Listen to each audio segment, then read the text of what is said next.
Hello, my beautiful mythical old souls, and a huge one welcome back. Could the forgotten face of God be the one we most need to remember? In this conversation, I'm joined once again by the wonderful Mike Bais. Mike is my very own Kabbalah teacher, as well as a physiotherapist, counsellor, university lecturer, author, and trained priest. His work spans the Toledano Kabbalah, the esoteric Christian tradition called the A.S.A, and roundtable work based on Arthurian legends. Together, we explore the sacred return of the goddess as both a universal principle and living presence. We journey through ancient traditions that once honoured her, the distortions that led to her exile, the path of remembrance now unfolding within us, around us, and through us. This conversation reaches far beyond metaphor or story into the very structure of creation itself. At the heart of this conversation is a remembering. She is never left. She is the fertile earth beneath our feet, the womb of every form, the shimmering thread of divinity clothed in matter. What has been forgotten is not her presence, but our ability to see her. This episode is an invitation to reawaken that vision and to live as if she truly is the body of the world. And before we jump into all of that good stuff, if you're struggling with the challenges of walking your soul path in this crazy modern world and would benefit from guidance, kinship, and support, come join our Academy of the Soul, Unio. You can find out more and join us by hopping on over to bemythical.com/Unio or click the link in the description. And now back to this week's episode. Let's dive in. Hello, Mike. Welcome back to the show for the fourth time, maybe third time. I don't know. Yeah, It's a I few think so. times. At least, I think. Yeah. Hmm. Yeah, thank you, Lian. Yeah, it's good to be here again and to do another podcast. So thank you. Wow. This this episode kind of emerged quite spontaneously from a conversation we're having a week ago. And then it was like, this is a conversation actually that belongs on the show. So we kind of, we spoke about it a bit and then kind of like held it ready to birth it into this conversation. So I've been pregnant with it all week, actually. It's probably a good way of saying it. And it really does feel like a very timely and beautiful conversation to be having, and especially with you. Coming to which, I'd like to actually start there in that the reason you feel like the perfect person to have this conversation with is twofold. The first is your understanding of both kind of, you could say, metaphysical truth of the goddess, but then also the kind of, I guess, more mythical ways that we might experience her. And so that's something I certainly know that we'll get into as we talk. However, the other reason it really feels good that it's you that I'm having this conversation with is I know that you, like me, have a kind of almost, you might say, a sort of personal mission or devotion to the restoration of the goddess. And I remember it really touched me. We were talking about your work with the A.S.A as a priest. Yeah. And as you were talking about that, and you were saying that in your, I hope it's okay for me to share this story that you of course, told anything. me. Yeah. You don't know what I'm about to say. Yeah, but I trust it will be fine. Yeah. You were sharing with me that in your lifetime you want to, you've ordained, I think, a couple of other priests, but in your lifetime you want to ordain at least one woman into that tradition, if I have that right. And when you shared that with me and your reasons for doing that, it really touched me. And I could really feel your devotion to that restoration of the feminine, to the goddess, that just, again, made this conversation with you in particular feel like the lined one to have. So firstly, thank you for that devotion. It really means a lot to me that you feel that way. But that's where I'd like to start, kind of your own sense as to why is this something that's important to you? Yeah, so for me, everything starts at the core of everything, and whether we talk about the A.S.A. or another of the traditions that I follow, that I teach. Behind me, we see the Tree of Life, so that's the Kabbalistic Tree of Life, which is also actually a part of the A.S.A. There, everything starts from a transcendent reality, which is neither male or female, which creates existence. And the first world within existence is the world of unity. It's still neither male or female, but both exist within potential there. And to become something, that one thing needs to come into time and space. And it has to become something of dual order. It has to become a manifestation in polarity, at least in principle, at first, in creation. And that becomes, if you like, the divine, creative, masculine and feminine, sometimes being said, all force, all form, life force, life structure.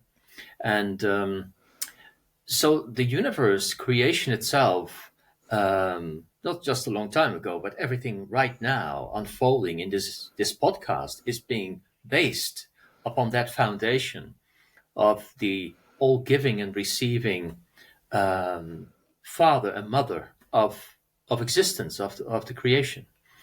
So that's, let's say, a bit of the metaphysical, simply put, metaphysical background, which is more like logic or mathematics almost. So it doesn't really directly say something about the heart or the feeling, the sentiment behind it. But I think it's very important to say something about it, because that means that all traditions, whether it be religious or spiritual, metaphysical, should be based upon the principle of the one thing. And then there should be something within their liturgy, in their creed, in their temples, that testify of the presence of the male and the female, the masculine, the feminine within creation. And if that's not there, then then you have a religion, you have a liturgy or a certain ideology, maybe even, which is based in a kind of disbalance to each other, and that's often the problem. So I see it as my work through Kabbalah, the A.S.A., and even roundtable work to I don't like the word to restore, but anyway, I will use it anyway, to restore or to bring back the presence of the divine feminine, or the goddess, as she is also being called, back to her rightful place. And of course, her place is always there. We can't undo her from existence. We can just undo her from, our church or our temple or our books, for that matter. But yeah, to give her the rightful place that she has within the world of the psyche, and eventually also within the world of today, so in the world of physical manifestation and our actions. And of course, that's been going on already, but still a lot of work has to be done. Yes, absolutely. So I love that you've kind of outlined and your ability to make, somewhat complex metaphysics clear. I think you're so good at that, and I think this is a really good place to start. And yet I feel like I'm longing for more of a sense of, why is this important for you personally? Like, Yeah, that's where I really was getting at my question. Like, yeah, why is this important to you personally as Mike? yeah. Um, well, that's more the sentimental, emotional part for of the whole thing. Is I have a very strong connection to the mother goddess, um, which, for example, the expression in nature, so everything of the natural world and the earth, is extremely dear to me. And I think it's a miracle where we are living upon and within, I mean, including our own physical body. I see that as a direct expression of the mother goddess. And that really touches me all the time. She is the manifestation of the miracle.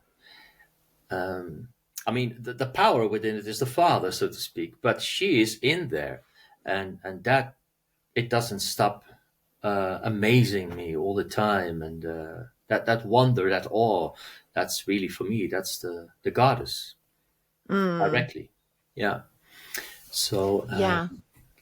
yeah, for example, Lian, within the stories of the Kabbalah, they talk about the Shekhinah, which is then the feminine presence of the divine within manifestation. And those stories are so enormously touching, I think, because she is in exile, she is within matter, which for me is extremely relevant within mysticism, because God is not somewhere else, the transcendent, it is immanent and it's right here. So she has clothed herself within creation, like in garments, and she is present within everything. So the goddess is the principle that could bring us back to something that unites us all, or as a humanity, something that we really need. So that's not, I'm not talking just about the metaphysical principle here. It's really something personal for me that is really, yeah, moving me all the time. And you know, That's what I wanted to hear, Mike. yeah, no, she is the evidence of the divine within within matter, within creation itself. Yeah, Yeah. So let's begin at the beginning, or at least kind of what we know as the beginning. yeah, As you were saying earlier, and I think this is a really important point to make, it's kind of obvious, but also something I think worth keep reminding ourselves. It's not that the goddess has actually gone anywhere. She's no, just gone from our awareness. She's gone from our scripture. She's gone from our spiritual traditions and religions to a very large extent. But of course, she hasn't actually gone anywhere. no, But when we look at say, for example, indigenous spiritual understanding, when we look at some of the most ancient spiritual traditions, she isn't missing. She's there. As I was saying just before we started recording, I'm not saying there is no indigenous spiritual understanding of the world in which there isn't. I'm confusing myself now. The way I'm saying this is like a double negative, as in, as far as I'm aware, almost all of them contain a god and goddess, mother, father, as part of their creation stories. It would certainly be, I'd say, a rare case where that isn't included. She isn't included. And so we began with that understanding. yeah, I'd love to hear your sense of that, because that's what really strikes me is this isn't something that kind of we are only discovering now. We actually once knew this. We knew her. We remembered her. yeah. No, definitely. I mean, there's nothing new under the sun, especially all the, let's say, the ancient animistic, pantheistic, panentheistic, polytheistic cultures all over the world. You know, the classical cultures of the West, of the Occident, or of the Orient, they all testify of the same thing. They have a whole pantheon of gods and goddesses, and they're all brothers and sisters, or spouses and children of each other, and they have these interrelated relationships that is actually like the constellations in the sky. They make up a network of intelligence. And most of the time, it's quite balanced between the masculine and the feminine partners there, because that is metaphysically how the universe works anyway. So they somehow picked it up and have verbalized it, and actually put it into also in scriptures, and in parable and drawings and those kind of things, like the Egyptians on the pillars and whatever, in hieroglyphs. Yeah, no, so it has been there forever. And And again, then what went wrong? what went wrong? Yeah. What went wrong? Well, probably one of the first examples that I can mention that I know of is in the Judaic tradition, where in the early temple tradition, you had an obvious partnership. We are talking about an equal partnership of the God Yahweh, Yod-Heh-Vav-Heh, and the goddess, which was then called the Asherah. And the Asherah was depicted as a tree, like a tree of life, within the temple. So she was like the fruit-giving, blossoming partner of the god who was the provider of energy and of the divine outpouring, so to speak. But somehow on the way, and it happened after that as well in Christianity, and I think in a sense also in Islam, but that's a bit of a different story. But yeah, she was eventually being gradually being dismissed from the temple. From a tree, she became actually, it's a bit of a funny thing probably, but she became actually the object where the thurible for the incense was being hung on. So that was her representation in the temple. I mean, Goodness. it's not completely unimportant. But she actually had to move away from an equal partnership in this kind of horizontal sense, and then Yahweh became on top, and she became more and more degraded and not Mm, even mentioned almost at all after that. Probably mhm. with the exception of King Solomon, who wrote up psalms and love songs to the goddess, to the divine partnership. But apart from that, yeah, there was um, this change from an inequality between God and goddess into a kind of, yeah, God-oriented, male-oriented, yeah, development. And of course, what you Mm, see happening there in whatever tradition is that you get the priest class who are then dominantly male, who take over the authority of um, how to get to or how to worship the god in that particular temple. mm. It's interesting to me that it's with most of the traditions we're talking about, it isn't that um, I don't want to kind of focus too much on the Kabbalah in this conversation because I think it. I mean, we will certainly Hmm. talk about it, but I don't want to Yeah, constantly come back to that. Otherwise, it's going to yeah, get confusing for people that aren't familiar with it. But if we were to look at it in Kabbalah terms, and we were to say, Bina and Hokmah.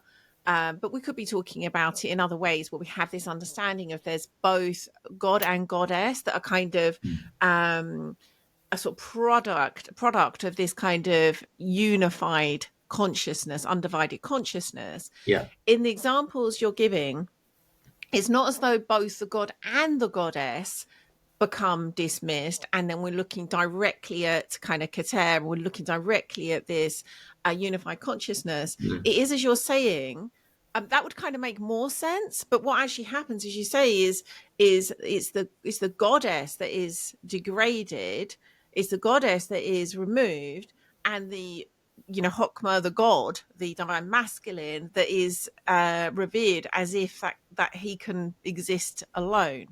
And I yeah, find that um, it's an interesting thing that is what's happened, rather than to say it's kind of, but they're both removed, and we kind of look directly at this kind of notion of oneness. mm. Um, so, what's your sense as to why it happened that way? Why was it the goddess that was removed from these scriptures? Yeah. I think it is because this what I just mentioned, the problem of the priest class that came into the whole equation, the Levites, that had a certain take on the scriptures of the Torah, what we now would call in the Christian tradition the five first book of the Old Testament, um, and they started to look at Yahweh as the supreme God. So in Kabbalistic terms, the God went from Chokmah actually to Keter, so it became the supreme one thing. Mm, But originally, that was not the case, and that was the interpretation, I think, of the priest class there, and and probably to emphasize their own maleness and that kind of papacy outlook on life, where, of Mm. course, the Edenic first story of Genesis was being interpreted in, it's not the story itself, but it's being interpreted as um, the male being subject to the decisions of the female, Mm. and it was taken literally, not as a mythological or even a cosmological development, Genesis, because it's a creation story, but it was taken literally. So it was taken as male and female, not as masculine and feminine divine principles. And Mm. there, of There's course, actually, I'll make a note now. yeah, I did an episode, I don't know, about 6 months ago, yeah, talking directly about this sort of notion of reclaiming Eve, mhm, and understanding that and her mhm. in the rightful way. So we'll make sure that's linked in the show notes, because we're kind of really focused in Oh yeah, on that good. in particular. But Yeah, yes, but please do go on. yeah. No, yeah. So I think that is a problem of interpretation where it went wrong. Um, you know, metaphysically, whether you look at the tree Kabbalistically or any other metaphysical system, when the goddess comes into existence, her role is to create duality. So from her, life is born, and because of the birth of life, death is instantly there. Mm. So she is the manifestation of structure and of this evidence of dualistic experience within the universe. Mm. She is the one and the other, and that's the gift of the goddess. So it had to be Eve who made the choice, because Mm. through her, the divine could exist, but also relative existence could come into being. It's a cosmic development rather than, a fairy tale kind of personal, or even worse, an historical development. Mm. Um, and so that's the thing. I mean, it's not mentioned, but of course, the first wife of Adam was Lilith, and she was dismissed from the story because she was too independent.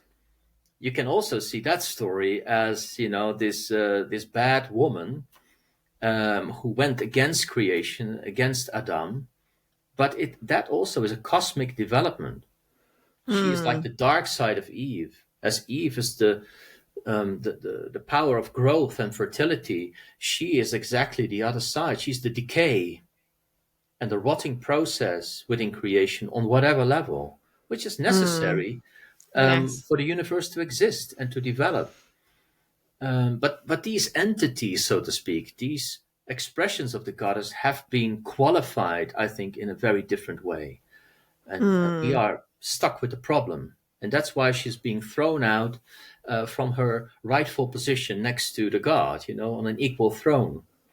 Mm. It's so interesting, isn't it? How it then has this compounding effect, in that the more women are associated with those threatening aspects of the goddess, Yeah. the more women can't be allowed to have power, especially spiritual power. And Mm. then the more that the god is associated with men, the more power, and again, especially spiritual power, it would have made sense for men to have. And then, of course, that's just compounded and compounded Yeah. to where we've been for the last couple of thousand years. Yes. Yeah, Mm. exactly. Yeah. And the other thing is, that's also a matter of interpretation, of course. The feminine, Eve, for example, in this case, she is the principle of duality.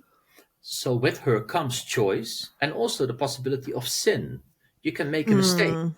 with your choices or miss the mark, as they sometimes say. And she's also the principle of receptivity. Mm. So for the serpent in the garden, who actually gave the choice, and or the temptation to choose for knowledge, the knowledge of good and evil, which is actually the movement into relative existence or our incarnation. It has to be her, because she's the bringer of Mm. structure and birth, and she is the receptive part of the God goddess relationship. So in a cosmic metaphysical way, it makes perfect sense.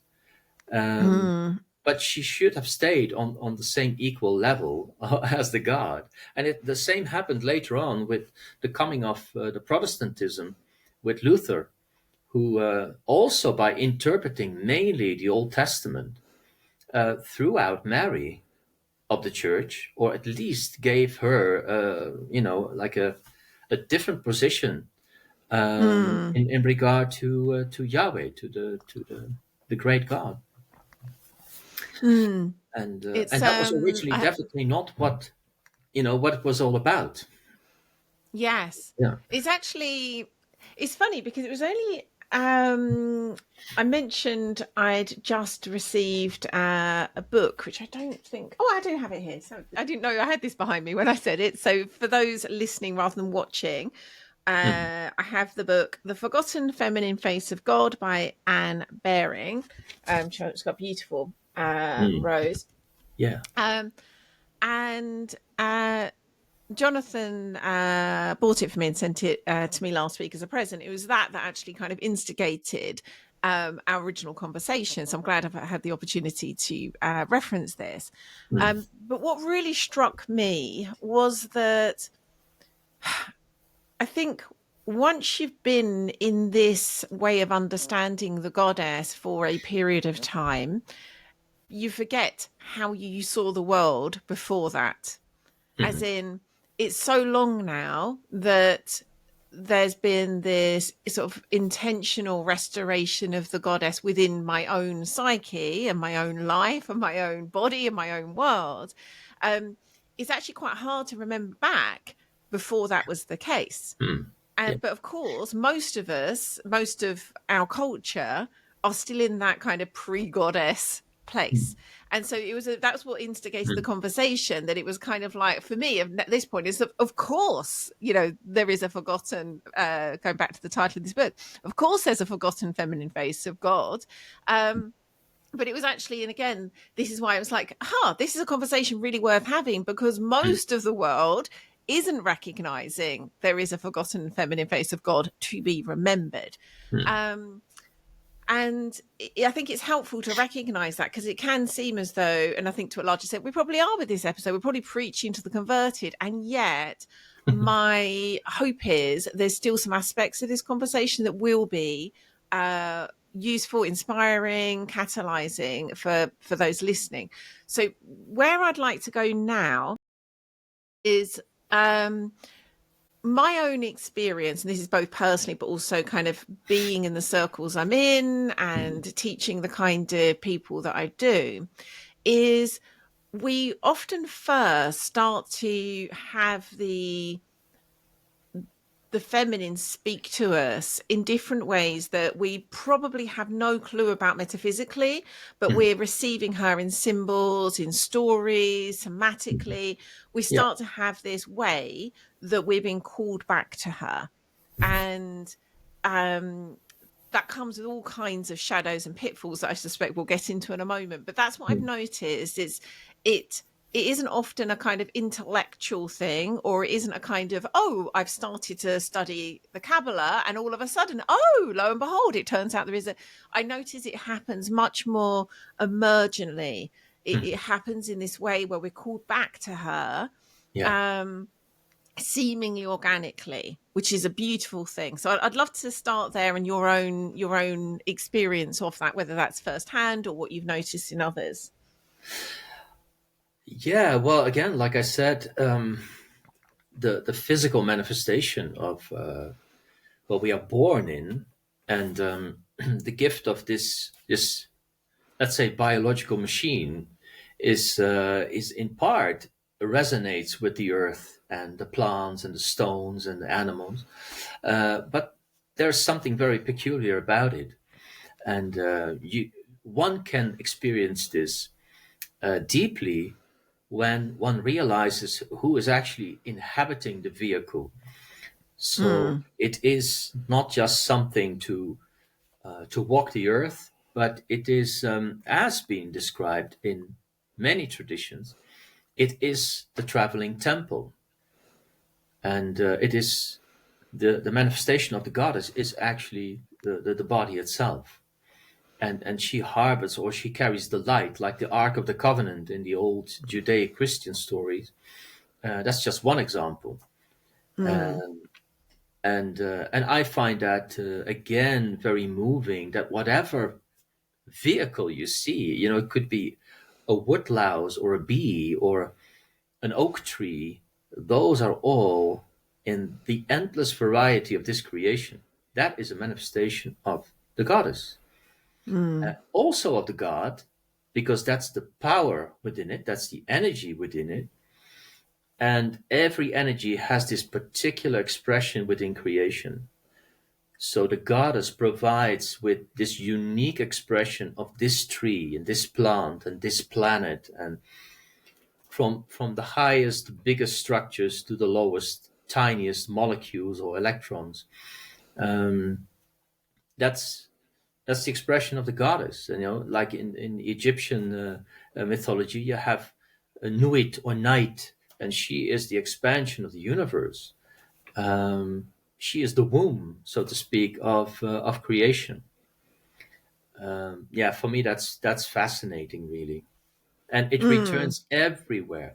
And you can take this actually further. If you look at the male and female, within our gender relationships, of course, as a woman, you have the privilege of giving physically birth. You can birth children, but symbolically and metaphysically, a man can also function as a womb to give birth um, to manifestations of the divine, more in ideas or in expression of something else, not literally a birth, but we can all function as a womb, if you know what I mean with this. Mm. I And feel like you didn't yeah, quite answer my question, so I'm just going because it feels as though there's the last time when I kind of went back and asked again. I loved what you yeah, said, so I'm going to trust that there's a reason I'm wanting to have your direct answer to this.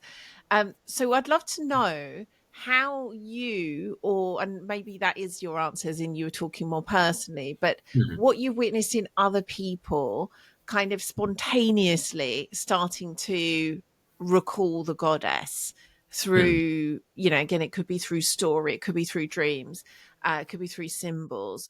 um yeah, so that's what I'm asking. It's like the way that, without knowing this does actually have metaphysical truth, the way we're called back to her, she speaks to us, yeah, and we have this. And again, we'll get into this in a moment, the way we can kind of over personalize this. But mhm. I'd love to, if you could share some stories of, again, perhaps other people, you've had tons of students over the years, the way that she's called them back. Yeah, Does that make sense? yeah. No, it makes sense. I mean, there are many examples, and then I first of all I will go back to what I said about myself. It's this is what I heard with a lot of people, so that they also see, I don't know, within the sea and in the mountains, they see the goddess, that she appears Mm. like the physical manifestation upon the planet. And I remember this lady who said, um, first I just saw nature and it was beautiful, and then I saw the appearance of the goddess. So that's very, Mm. yeah, you can't beat it. On the other hand, Yeah, so also, I just want to add this. I think it's almost like secretly encoded, even in our modern understanding. There's like clues back to her, like the fact that even the most material of people might say Mother Earth. yeah, She's still there, just kind of beneath just out of view, where it's kind of like instinctively people will use words like that, even though they might completely dismiss there being this kind of spiritual connotation. mm, But yeah, so carry on. It just occurred to me that was, oh yeah, it's interesting that that's still there, woven into our yeah, lexicon. yeah. No, and at the same time, as we can testify of, the last decades, there's a growing consciousness and awareness about how to protect Mother Earth and the climate and everything. Mm, And there are people very much in favor of this, and fighting for it, and other people who completely dismiss the idea and say it's Mm. irrelevant or it's all nonsense.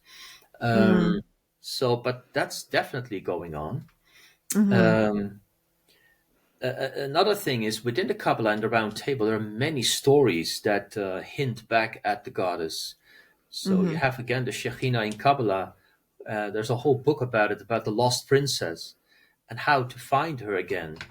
And I know that a lot of people have been moved by that story and used it as a means of meditation and contemplation, how to find her again. And it's a beautiful thing because the goddess wants to be found herself. That's also part of that story. Mm. She's in grief. She's mourning because the seeker, we, not just man, but men and women, the soul, is or starts to realize that without her, there's no real life. There's no Mm. real truth in existence, and we need to find her again.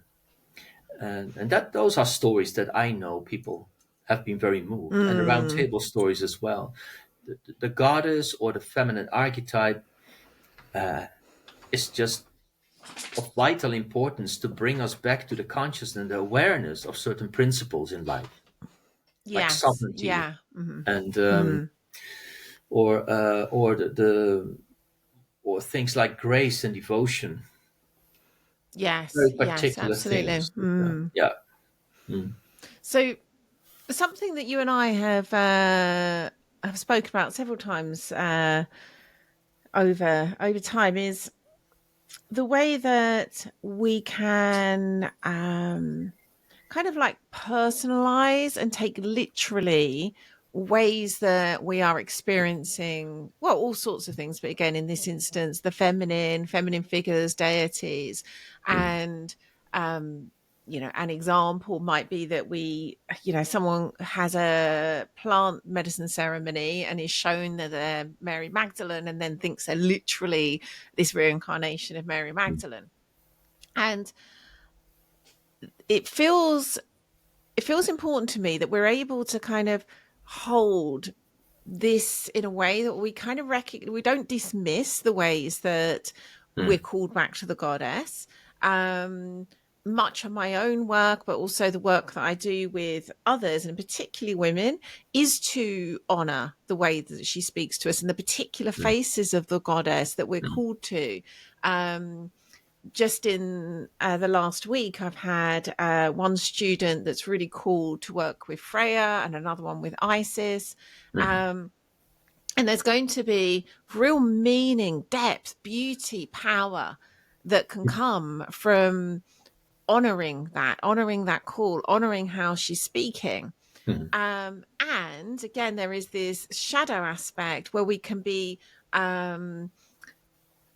take this too literally, too personally, and also simultaneously, and I know that you've seen this a lot, um, kind of do the opposite, kind of like then want to dismiss the masculine, dismiss the god, Yeah. and have this kind of overemphasis on the goddess. So I'd love to hear your experiences of that, because I know it's something again that we've spoken about a lot over time.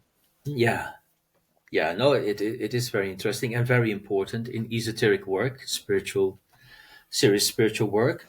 As we said, that the cosmos testifies of this equal balance of the masculine and feminine principles or archetypes, and so to work with both of these archetypal structures and entities is very important within our own psyche, because our psyche in our humanity um, rests upon those principles. So if we are not working with them in an equal manner, we also become disbalanced sooner or later.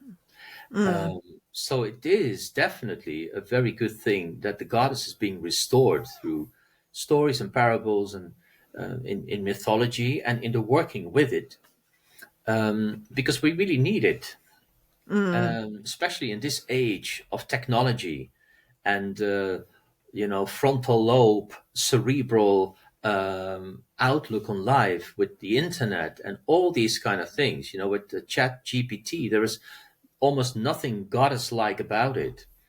So that's, in that sense, not a very good development. So it's very good that that there are people still working with her and bringing back her essence and her vitality into the human psyche. And we shouldn't forget that whatever we are doing as an individual eventually contributes to the psyche of the collective. But then for the individual, like you said, it's very important that we know that we are not it. So we're not the entity. It is a part, a fragment of the totality of consciousness. And we should also be able to disengage with the archetype and not completely identify with it, whether it be a god or a goddess, by the way, and try to own it, or it owns us, and then we can, become obsessed or even possessed by the entity of the archetype. And that's something that I've seen quite a lot here and there. People think that they are the reincarnation. I'm not saying it's not possible, but yeah, it's something you should really be careful with when you say these kind of things. And, Yes. Yeah. I mean, if it may well be possible, but there'd be a lot of reincarnations of Mary Magdalene, for example, happening right now. Probably more than is probably possible. yeah, it's a bit fishy sometimes. Yeah, yeah, yeah. We could make a quiz out of it. Made a real Mary Magdalene stand up now. Yeah, something like it. Yeah, it's the same with Merlin from the Arthurian mythos, for example. For the mystic, what is important is that we are, at the core of our being, we are consciousness, undifferentiated consciousness. And on the screen of that consciousness, certain appearances come, or they manifest. And these are the gods and goddesses. They are the direct interpretations of consciousness within existence. And like masks, it is a very healthy approach that you know how to put the mask on and off, and to learn through them and to manifest their power within creation.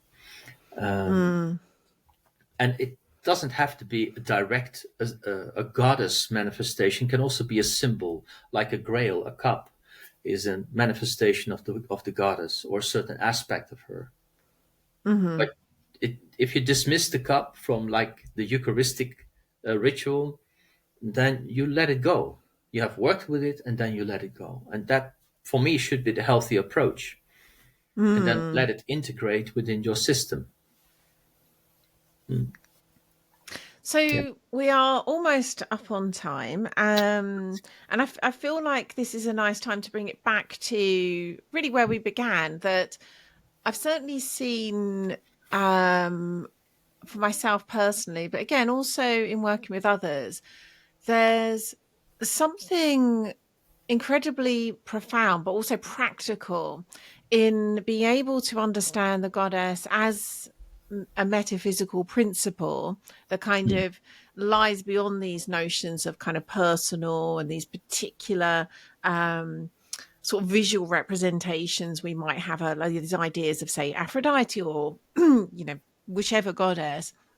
There is definitely something I found incredibly helpful, recognizing her as this metaphysical truth, and yet similarly not dismissing these different faces of the goddess that we might be called to work with. And for me, that becomes more potent in that being able to kind of see both, rather than either having to only see her as a metaphysical principle, or kind of only working with these kind of, again, these sort of over-identified sort of like, oh, the goddess is Aphrodite and she's speaking to me specifically, and that's kind of where it starts and ends. So I'd love to, again, bring it back to this idea that the truest really representation of, or the restoration of the goddess, is the restoration of her as a metaphysical principle. Yeah. That's really what we're talking about. Oh, we do. Yeah. Well, yeah, I find that very important. When I sometimes post something on social media, and it's always something metaphysical, there's always something like a spiritual message there. And for example, when I post something to do with mystical Christian messages, like like Christ said, "I and the Father are one." Sometimes I get the question, "Where is the mother?" Good question. So I normally I would answer something like it, like in the sense of she is actually she makes it possible that I and the Father can have the experience of being one. Mm. So, in other words, the Father can only manifest, the gods can only manifest through the goddess, because she Mm-hmm. is the womb of creation. Mm-hmm. So, all the gods are the children of the goddess, you see? And the gods cannot manifest without the principle of the goddess. She is the eternal womb, and we are eternally begotten through her beingness. Mm. So the seed of the god is necessary, because otherwise the womb of the goddess is useless. But the seed has to go through the womb for the god to being born. That's the almost mystical paradox between Mm. the god and the goddess, and the eternal entanglement of them. And that's why you can't do or you can dismiss one of the other from the equation of creation, you see. Mm. It's I recall our last conversation kind of ended here, where it's like Yeah, it's I, such a mystical paradox. It's yeah. something that we will attempt to resolve with our human logic and kind of like, Yeah, but how can that be true? And yeah. yet it really is an invitation to kind of, like all the great mystics that we know of, really allow this Mm. to do its work on us, allow I, that to breathe through us. that's it. And what I just said is at least one interpretation of the virgin birth. This is the Mm, spiritual birth, and when it happens through us, then some realization comes to us that what you are at the core is actually the child of the god and the goddess, whether you call it Christ or Atman or the divine spark. It doesn't matter in the end. But then mm, and that's not the birth of the body, obviously. Yeah. mm. So bringing this to an end for the moment, at least. I'm sure you and I at least will have many more conversations about this, maybe on the show. But for the moment, Um, what would you suggest to listeners that have heard something in this that's perhaps calling them again? I suspect to a large extent we are preaching to the converted. Mhm. I imagine if someone even who is a listener or watcher of this show, a kind of has some sense of what we're talking about, but Yeah. if they're feeling that sense of, there is something more here for me, and perhaps particularly when it comes to understanding this from the metaphysical aspect, Mhm. what would your invitation be for them to go deeper with that, to work with that? Do you mean like literature or Anything. I mean, again, anything? one of the things that we've spoken about a lot is the way that there are these different paths that we can take, for example, Yeah. contemplation. And so just a Mhm. way that someone might kind of, devote to making this manifest in their lives, this metaphysical understanding of the restoration of the goddess. Yeah. Well, I will repeat the same thing. Is the closest to what we are when we were born is our physical body and physical nature around us. So to contemplate, to meditate upon that, for me is the most direct way of returning to the goddess, and Mm, and also um, that what may come from it is an enormous humbleness and gratefulness for creation itself. mm, But yeah, we are surrounded by the miracle. Again, I will repeat it. So that would be for me the first contemplation. mm, And literature, when it comes to what we were talking about biblical interpretations, about the Asherah, and the dismissing of the goddess, I think she's a scholar from the UK, Margaret Barker. She really did a lot of interesting scholarly work on this. explaining it. But she is definitely more than a scholar. She also has, I think, experienced this material that we are talking about. So she has a lot of books, but a few of them are really about this topic. I would really recommend that material. Yeah. Wonderful. Mm. Thank you, Mike. And Yeah. if listeners would like to find more about you and your work, which again, it very much includes so much of what we're talking about, where can they Mm. do that?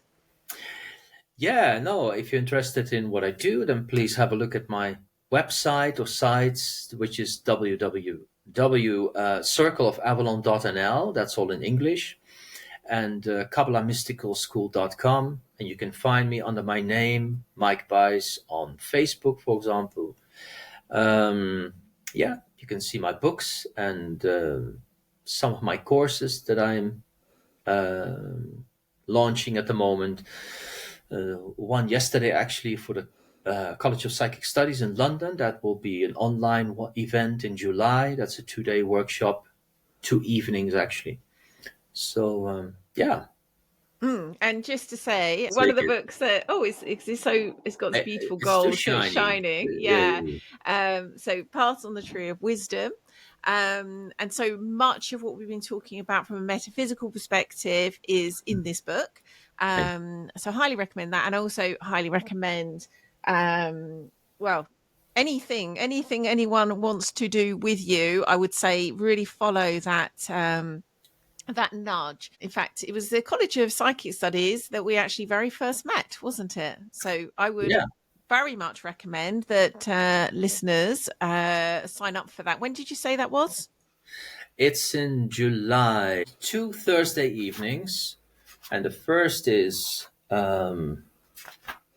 on Thursday, the 24th of July, and then a week after that on the 31st of July. Wonderful. And Yeah. we'll make sure a link to that is in the show notes too, because this Oh, will be thank you out so before much. that. So, yeah, perfect timing.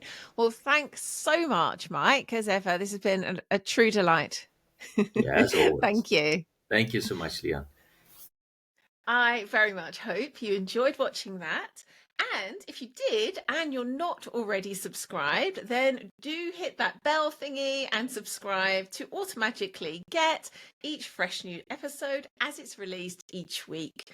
If you'd like to find out more about the work we do at Be Mythical to guide and support old souls in this new world to live their own unique myth, do hop along to bemythical.com and you'll find out all the ways you can join us and go deeper with us on your own mythical journey. Lots of love for now. Mwah. See you again next week.